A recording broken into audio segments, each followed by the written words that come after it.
क्या कोई फैंस इतने टॉक्सिक हो सकते हैं कि अपने फेवरेट सेलिब्रिटी को डिफेंड करते हुए दूसरे को डीफेम करे और उनके खिलाफ रेसिस्ट और बॉडी शेम लाइक कमेंट्स करे, इंटरनेट पे उनके बारे में इतनी हेट फैलाए जिसकी कोई लिमिट ना हो। इस बार ये सेम केस आलिया भट्ट और जेनी के साथ हो रहा है। आलिया भट्ट की ये मूवी रॉकी रानी की प्रेम कहानी, जिसके 2 गाने वायरल गए थे, वे कमलिया और झुमका गिरा रे। इसी मूवी का एक और सॉन्ग था रानी, जो कि उतना वायरल नहीं गया। अभी रिसेंटली ब्लैक पिंक की के-पॉप स्टार जेनी का लाइक जेनी सॉन्ग आया, जो कि ट्रेंड कर रहा है। इसकी स्टार्टिंग रानी सॉन्ग की स्टार्टिंग से मैच करती है। तो इन दोनों को कंपाइल करके लोगों ने वीडियोस बनाने शुरू कर दिए कि जेनी, जिन्होंने अपना डेब्यू 2016 में किया था, उनको बहुत से लोग वर्ल्ड वाइड फॉलो करते हैं और उनके इंस्टाग्राम पर फॉलोवर्स आलिया के फॉलोवर्स जितने हैं। तो अभी कुछ लोग ये बात बोल के प्राउड फील कर रहे थे कि इंडियन सॉन्ग्स को इंटरनेशनली इतनी फेम मिल रही है कि लोग उसे कॉपी कर रहे हैं। यहाँ तक तो ठीक था, पर जेनी के फैंस ने जेनी को डिफेंड करने के लिए अजीब सी स्ट्रैटेजी अपनानी शुरू कर दी। आर्ग्यूमेंट करते तो ठीक होता था, आलिया भट्ट की इस पिक्चर को इस पिक्चर के साथ कंपेयर करके पोस्ट कर दिया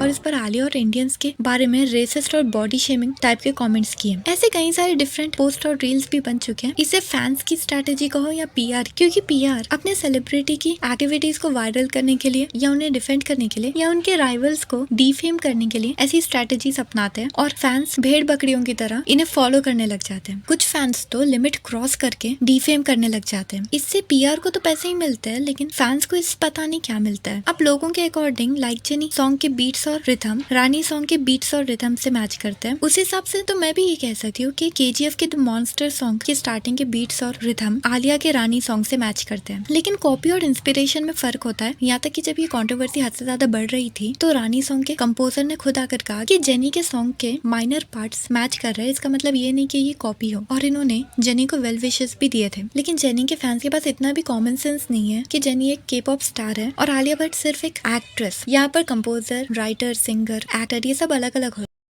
यहाँ पर सारे फैंस तो बुरे नहीं है, पर कुछ फैंस जो सेलिब्रिटीज को आइडियलाइज करते हैं, इस वजह से प्रॉब्लम शुरू हो जाती है। और ये सिर्फ कोरिया या इंटरनेशनल लोगों की प्रॉब्लम नहीं है, इंडिया में भी यही same problem.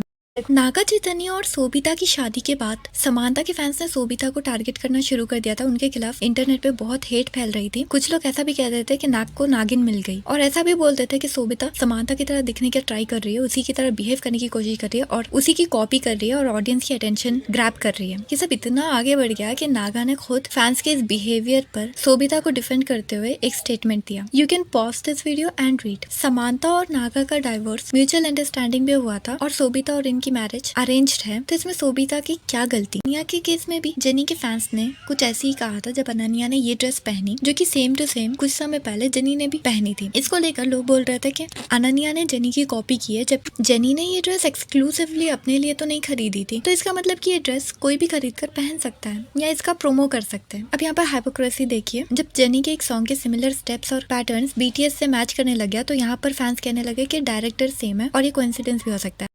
India got talent के केस में कंट्रोवर्सी के बाद अपूर्वा और बीर बाइसेप्स को आर और डेथ थ्रेट्स मिल रहे थे। आज भी उनके पेज पे लोग भद्दे कमेंट्स करते हैं, लेकिन कुछ सपोर्ट भी करते हैं, पर दूसरों को ट्रोल करते हुए उन्हें हेट नहीं देते। तो आज का वीडियो बस इतना ही। कैसा लगा कमेंट में जरूर बताएगा। अच्छा लगा so like, share and subscribe. Thanks for watching.